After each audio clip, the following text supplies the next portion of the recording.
In this video, I'm going to show you how you can fix angled brackets aren't allowed on YouTube while uploading your videos on your YouTube channel. If this video helps, please like and subscribe to this channel.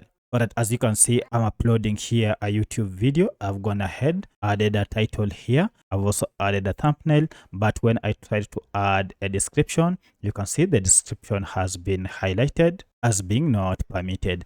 Now, if you go ahead and click anywhere inside the description, I'm told anchored brackets aren't allowed here. So if you are experiencing this, then the problem is with your description. You have used somewhere anchored brackets. And when you talk of anchored brackets, this is the greater than or less than sign, which is this. So to solve this or to fix this, go ahead and delete this like that. And as you can see, if I delete it, now I have permission to go ahead and publish this. So scan through your description and remove any anchored brackets of either greater than or less than sign to fix this problem on your YouTube channel.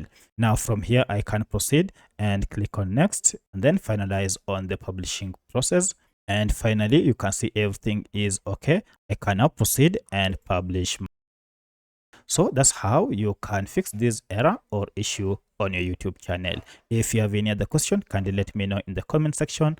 Otherwise, thanks for watching and let's meet in the next video.